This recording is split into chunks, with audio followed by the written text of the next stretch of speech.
안녕하세요. 승리한상 가족 여러분 그리고 강성성경연구원 여러분. 오늘은 마태복음 23번째 시간으로 마태복음 5장 21절에서 26절 말씀을 형제와 화목하고 그 후에 예배를 드리라. 교회에 대해서란 제목으로 함께 말씀을 나누도록 하겠습니다. 승리하는 삶은 박효율 목사님의 구속사로 조망한 성경 연속 강해집을 통해서 편집이 되어 있습니다. 이번 달 함께 묵상하는 마태복음 5장에서 8장 말씀은 5장에서 6장은 마태복음 1권 후반부에 기록되어 있고요. 7장에서 8장은 마태복음 2권에 기록되어 있습니다. 자, 오늘 본문 말씀을 보도록 하겠습니다. 자, 21절을 봅시다. 옛 사람에게 말한 바 살인하지 말라라고 얘기합니다. 이것은 우리가 이미 잘 알고 있는 것처럼 십계명의 말씀입니다. 근데 이 십계명의 말씀에 대해서 우리에게 얘기해 주면서 예수님께서 이 십계명에 대한 올바른 해석, 올바른 적용에 대해서 우리에게 가르쳐 주는 것이 바로 오늘 본문 말씀의 가장 중요한 부분입니다. 십계명의 내용을 보면 누구든지 살인하면 심판을 받게 되리라 하였다는 것을 너희가 들었으나 라고 얘기하면서 이 말씀을 단순히 우리가 사람을 죽이지만 않으면 돼. 그 생명을 빼앗지만 않으면 돼. 생명의 주인은 하나님이니까 우리가 그 목숨을 빼앗으면 안 돼. 이렇게 해석하고 있는데 이것은 너무나 소극적인 해석이란 거예요. 그리고 이것은 오히려 내가 일정 부분의 어느 정도의 죄는 스스로 용납하고 마지막 죄만 범하지 않으면 돼라는 우리가 죄를 용인하는 방향으로 잘못 해석하고 있다는 것입니다. 그래서 이 말씀의 입법 취지에 대해서 22절에서 설명해 줍니다.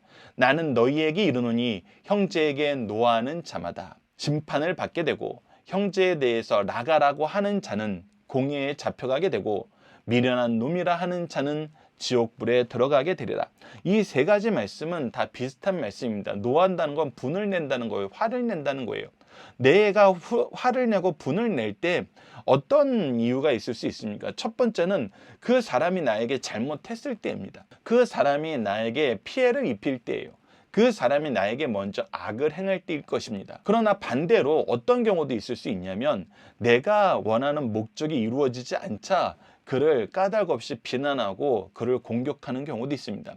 이 두 가지 다 하나님께서는 뭐라 그러시냐면 심판받게 되는 거다. 이거 둘 다 죄 없다 하지 않는다는 거예요. 더 나아가서 이것보다 더 심한 것이 있는데 앞서 말한 것처럼 형제에게 노하는 거는 이유가 상대방에 있을 수 있고 나에게 있을 수도 있어요. 그러나 이유가 누구에게 있든 이 자체가 잘못됐다는 것을 먼저 전제로 가르쳐 주시고 그 다음에는 형제에 대해서 라가라 하는 자마다 이 라가라는 말의 뜻은 우리나라 말로 하면은 이 바보야, 이 미련한 놈아 하고 상대방을 깔보는 거예요. 그런데 그런 자마다 어떻게 되냐면 공식 재판에 끌려가서 너는 절대 해서는 안 된 일을 했다라고 징계를 받게 된다는 것입니다. 더 나아가서 미련한 놈이라 하는 거, 이것은 너는 그 미련한 상태에서 벗어날 수 없어. 너는 평생 그렇게 미련하게 살아야 돼. 이렇게 아주 상대방을 재단하는 거예요. 그렇게 낙인을 찍어버리는 거예요. 그런데 그런 사람들은 어떻게 된다? 지옥불에 들어가게 되리라. 오히려 그가 멸망의 길로 가는 것이다. 멸망받는 어리석은 자가 된 거라는 거예요. 그래서 첫 번째 질문, 살인하지 말라라는 율법의 입법 취지는 무엇입니까? 라고 했을 때 이것을 보면 우리가 무엇을 볼 수 있습니까? 상대방에 대해서 우리가 합당한 이유로 비난을 하던, 그 사람을 무시하던, 그 사람을 낙인 찍던, 그 사람을 천하게 여기는 거, 그 사람을 나보다 낮은 자로 여기는 거, 그 사람을 내가 비난해도 되는 자로 여기는 거, 이것은 무엇한 것이다? 살인한 것과 일반이다. 왜? 그의 인격을 죽이고 그의 마음을 죽이고 그의 영혼을 죽일 수 있는 것이기 때문에. 그래서 사실 살인하지 말라라는 이 말씀 안에는 어떤 의미가 있냐면 하나님이 그 사람에게 부여한 하나님이 주신 그 존귀함, 그 거룩함, 그 아들됨, 그 영광됨, 이것을 너희들이 임의로 패하지 말라는 거예요. 한 사람의 가치는 하나님께서 정하신 것입니다. 그리고 우리가 시편 16편 가정 예배에서도 가정과 교회가 어떤 곳이냐는 부분에서 얘기했던 것처럼 가정과 교회는 하나님께서 나를 축복하시기 위해서 미리 누군가를 준비해 놓으신 공간이고 나 또한 누군가를 축복하시기 위해서 하나님이 세우신 일꾼으로 성장하고 그 일을 실천하는 곳이라 그랬어요. 그래서 누군가가 부족하다는 것은 무슨 뜻이 되냐면 사실 내가 하나님께 받은 은혜를 그에게 바르게 전달하지 못했다는 의미가 되는 거예요. 그러면 누구에게 잘못이 있냐는 것입니다. 하나님께 받은 은혜를 내가 잘 전달하지 못하고서는 그것은 나의 특권이고 나의 자랑이고, 네가 그것을 못 받은 것은 네가 미련해서고 네가 바보여서고 네가 내 말 안 들어서라고 얘기하고 있는 거라는 거예요. 교회 안에서, 가정 안에서 이런 일이 비일비재하는데 너희들이 어떤 생각을 가지고 있다? 죽이지만 않으면 괜찮다고 생각하고 있다.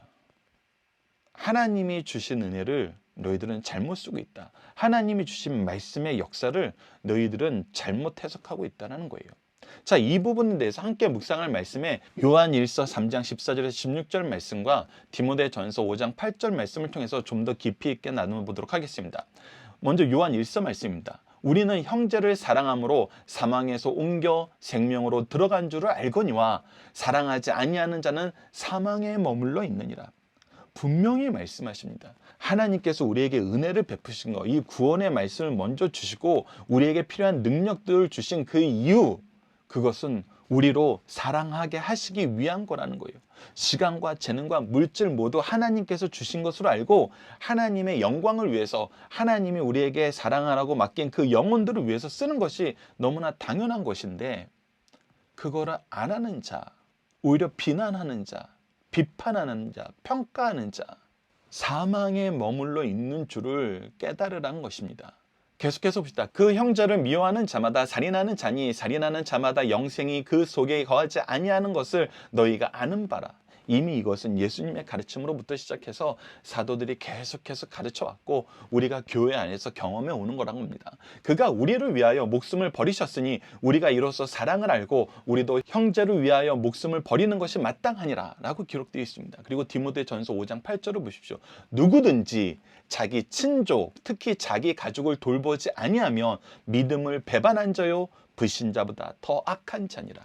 즉 누군가가 정말 나의 노여움을 살 정도로 망가져 있고 미련하단 말을 듣고 바보라는 말을 들을 정도로 지금 방치되어 있다는 것은 내가 그 얘기를 할 자격이 있는 사람, 높은 사람, 능력 있는 사람이 아니라 내 책임을 다하지 못한 어리석은 사람, 미련한 사람, 악한 사람이라는 거예요. 이것이 어디에서 적용된다고요? 교회와 가정에서는 이 하나님의 법이 적용된다고요. 우리가 사회에서는 22절 말씀이 너무나 비일비재하게 일어나고 있어요. 학교에서도, 학원에서도, 직장에서도, 사회에서도 왜 그것도 모르니? 왜 그것도 못하니? 얼마나 많은 이런 얘기가 나옵니까? 근데 여러분들, 우리는 하나님의 말씀을 기준으로, 하나님의 뜻을 기준으로, 하나님의 역사를 기준으로 세상을 보는 사람들이에요. 그렇기 때문에 우리 교회에서부터 이 모습이 사라져야 됩니다. 살인하는 모습이 사라져야 돼요. 하나님의 은혜를 바로 쓰지 못하고 생명을 살리지 못하고 비판만 하고 평가만 하는 일이 사라져야 됩니다. 나에게 주신 것을 전해야 돼요. 나에게 주신 이 은혜의 역사를 그에게 경험하게 해야 돼요. 자, 계속해서 23절 말씀을 이어서 보도록 하겠습니다. 자, 23절입니다. 그러므로 예물을 제단에 드리러 가다가 거기서 내 형제에게 원망 들을 만한 일이 있는 것이 생각나거든. 즉 이 얘기는 무엇입니까? 우리가 예물을 드리러 간다는 것은 하나님께서 정해주신 장소로 가는 거예요. 하나님이 정해주신 장소에, 정해주신 시간에, 정해주신 예배, 합당한 예배를 드리기 위해서 가는 거예요.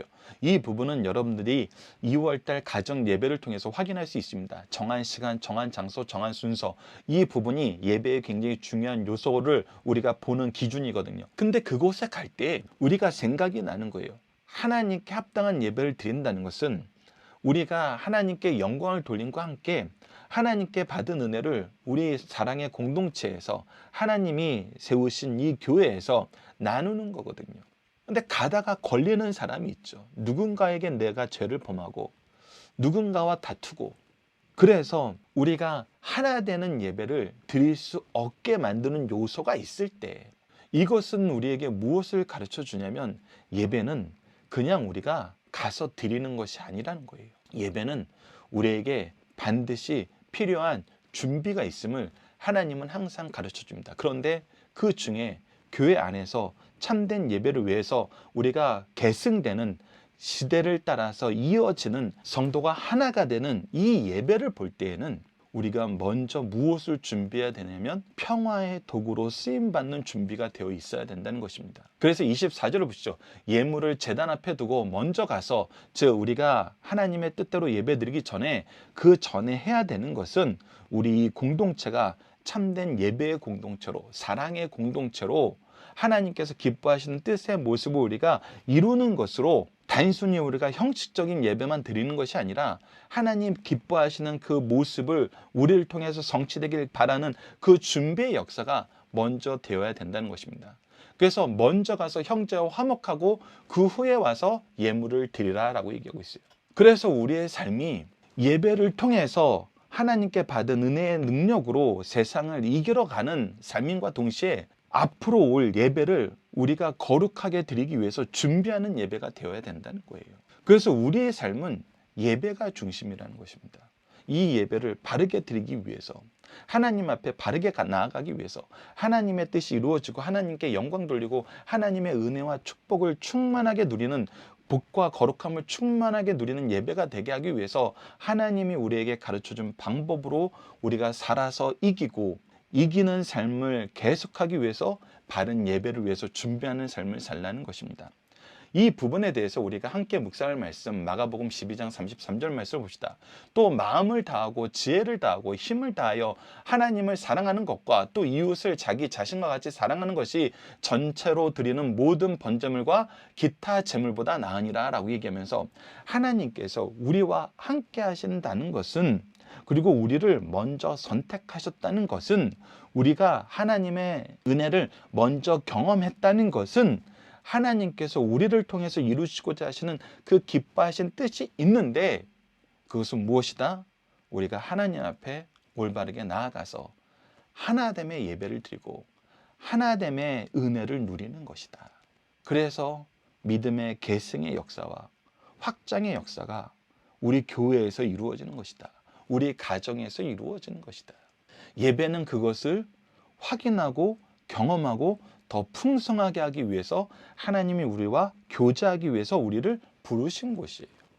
그래서 우리가 참된 예배가 무엇인지 항상 생각해야 된다는 것입니다. 우리 교회를 왜 주셨는지 생각해야 된다는 거예요.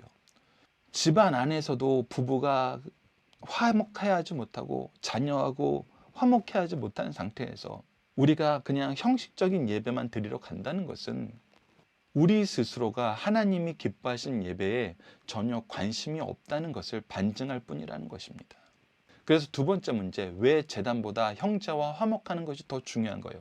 하나님께서는 단순히 물질을 바치는 예배가 아니라 우리가 하나 되어서 하나님께 영광 돌리고 하나님의 은혜의 통로가 되어서 하나님의 기뻐하신 뜻이 무엇인지 분명히 드러나는 것을 우리 자녀와 제자들과 이웃과 나누는 예배가 되기를 원하신다는 거예요. 참된 예배가 바로 그것이기 때문이에요. 제단에 물질을 바치는 것이 참된 예배가 아니라 하나님이 기뻐하신 뜻을 우리 가정 안에서, 교회 안에서, 성도 사이에 이루는 것이 하나님이 더 기뻐하시는 일이기 때문입니다. 계속해서 봅시다. 25절입니다. 너를 고발하는 자와 함께 길에 있을 때 급히 사화하라. 즉 급하게 화해하라는 거예요. 급하게 그 문제를 해결하라는 거예요. 즉 25절에서는 우리가 분명히 잘못한 것이 있었을 때, 내가 먼저 잘못의 용서를 구해야 되는 사건이 있을 때에도 내 체면 때문에 아니면 내 이익 때문에 우리가 이것을 우리의 힘으로 짓누르고 우리의 뻔뻔함으로 무시할 때가 있다는 거예요. 우리가 사과하는 것을 부끄럽게 여기는 이상한 사회적인 풍토가 있어요. 특히 높은 자리에 올라가고 중요한 자리에 올라가면은 이 정도는 너희들이 좀 알아서 이해해줘, 이런 식으로 생각하는 경우가 있어요. 근데 예배하러 갈 때는 그래서는 안 된다는 것입니다. 특히 이 문제가 교회 밖에서 이루어지는 거면 더더욱 그래서는 안 된다는 것입니다. 이거는 상대방에게 어떻게 보이냐면, 너는 나를 그렇게 아프게 하더니 나에게 큰 손해를 입히더니 너는 복 받겠다고 하나님 앞에 가서 예배드려? 너희 하나님은 너처럼 나쁜 놈을, 너처럼 악한 사람을 복 주시는 분이야? 오히려 사회에서는 이렇게 볼 수 있다는 거예요. 그래서 우리를 고발한다는 것은 사실 공동체 안에서도 이루어지는 것이지만 공동체 밖에서도 이루어질 수 있는 거예요. 근데 그때 어떻게 하라는 거예요? 그것은 우리가 하나님께 예배드리는 예배자의 모습을 방해하는 거라는 거예요. 우리가 예배를 드릴 수 있는 그 일을 막는 거라는 거예요. 그렇기 때문에 이것은 어떻게 해야 된다? 급히 화해하라. 급히 사과하라. 그래서 그 고발하는 자가 너를 재판관에게 내어주고 재판관이 옥리에게 내어주어 옥에 가둘까 염려하라. 우리가 잘못한 거 있으면 빨리 해결해야 됩니다. 빨리 화해해야 돼요. 우리 이것 때문에 우리가 감옥에 갇히게 된다면은 우리는 감옥에 갇힌 것 때문에 저 사람 교회 목사래, 저 사람 교회 장로래, 저 사람 교회에서 정말 열심히 하고 인정받는 사람이래. 그런데 왜 사람들한테는 저래? 이것은 뭐가 됩니까? 우리가 세상에 빛과 소금의 역할을 하는 것이 아니에요. 우리가 하나님의 영광을 위해서 사는 것이 아니에요. 자기 욕심을 위해서 살았다는 걸 오히려 반증할 뿐이에요. 그렇다면 이거 빨리 해결해야 되는 것입니다. 하나님이 우리에게 주신 것을 다 내려놓았어더라도 우리가 이 문제는 해결해야 된다는 거예요. 그래서 우리가 무엇인가를 가지고 하나님께 가는 것보다 순전한 마음으로 하나님께 나아가는 거, 화평케 하는 모습으로 하나님께 나아가는 거, 세상에 하나님의 평화를 전하는 자로 하나님께 나아가는 거, 그것이 원래 팔복에서 우리를 천국 시민 삼아주시고 우리를 세상에 보내실 때 하나님께서 우리에게 주신 모습이에요. 그래서 이 모습을 회복하라는 것입니다. 그리고 이 부분이 만약 교회 안에서 일어났을 때에는 우리에게 어떻게 해야 되는지에 대해서 고린도전서 말씀에서 우리에게 가르쳐주고 있습니다. 고린도전서 6장 7절 말씀을 보십시오. 너희가 피차 고발함으로 너희 가운데 이미 뚜렷한 허물이 있나니 차라리 불의를 당하는 것이 낫지 아니하며 차라리 속는 것이 낫지 아니하냐. 즉 교회 안에서 서로를 고발하는 일이 발생할 때에는 이것은 이미 하나님께서 우리에게 주신 교회의 본질의 모습에서 너무나 멀리 나간 거란 겁니다. 교회는 앞서 시편 16편 말씀에서 확인했던 것처럼 은혜가 계승되는 곳이에요. 은혜가 나누어지는 것이에요. 서로가 서로에게 긍휼함이 넘치는 곳이에요. 팔복에서도 확인했던 거예요. 그런데 이것이 하나님의 뜻과 전혀 다른 방향으로 나아가고 있어요. 오히려 하나님이 싫어하시는 모습으로 나아가고 있어요. 그렇다면 이럴 때는 차라리 내가 불의를 당하고 속음으로써 이 부분을 넘어가게 만드는 거. 우리가 용서하는 용서의 역사를 통해서 이 부분을 회복시키는 역할을 하는 것이 오히려 하나님이 기뻐하시는 일을 이루는 사람의 모습이라는 것입니다. 우리에게 이렇게 가르쳐 줌으로써 우리가 교회 안에서 어떤 사람이 하나님의 뜻을 이루는 사람이고 어떤 사람이 오히려 하나님의 뜻과 다르게 자기의 기준으로 그것이 비록 사람들이 얘기하는 정의를 행하는 것이라 하더라도 사람들이 원하는 기쁨을 이루는 길이라 하더라도 하나님의 뜻과 다르면은 우리는 이것을 구분할 수 있어야 돼요. 그래서 하나님이 기뻐하시는 모습으로 일하는 사람들을 우리가 도우며 격려하며 때로는 그들과 함께 욕을 당하며 고난을 당하며 속임을 당하며 우리가 핍박을 당하는 것도 감수해야 된다는 것입니다. 그것이 하나님이 기뻐하시는 모습이고 하나님은 하나님이 기뻐하시는 모습으로 일하는 사람을 통해서 그것을 회복시키십니다. 그것을 성장시키십니다. 분명히 드러난 거예요. 사람이 환호하는 사람이 교회 안에서 귀중하게 쓰임받는 것이 아니라 하나님의 말씀대로 하는 사람, 하나님의 뜻대로 하는 사람, 하나님의 기뻐하시는 모습대로 하는 사람이 교회 안에서 귀히 쓰임을 받고 그런 사람을 통해서 구속의 역사는 더욱더 확장되게 됩니다. 그래서 마지막 26절도 마저 봅시다. 진실로 내게 이르노니 내가 한 푼이라도 남김없이 다 갚기 전에는 결코 거기서 나오지 못하리라.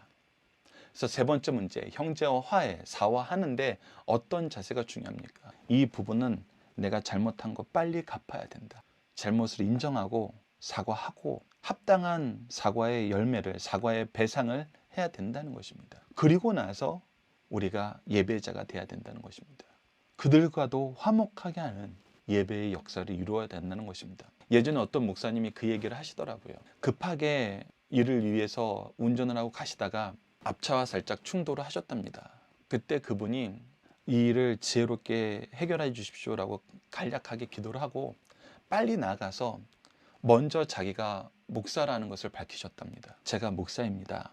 저는 이 부분에 대해서 제 잘못을 인정하고 선생님께서 원하는 모든 방법으로 이 일을 해결하겠습니다 라고 했더니 오히려 그 사람이 처음 만났다고 이렇게 자기가 목사라고 얘기하고 목사로서 더 큰 책임감을 느끼고 더 진심으로 사과하는 모습은 자기가 처음 봤다고 얘기하면서 오히려 교회에 대해서, 목회자에 대해서 더 좋은 그런 평가를 내릴 수 있었다고 그 사람이 얘기하는 걸 들었다는 것입니다. 우리가 하나님께 영광을 돌리는 것은 우리의 위치를 이용하거나 지키려고 하는 것이 아닙니다. 우리의 위치에 합당한 하나님의 마음을 갖는 것입니다.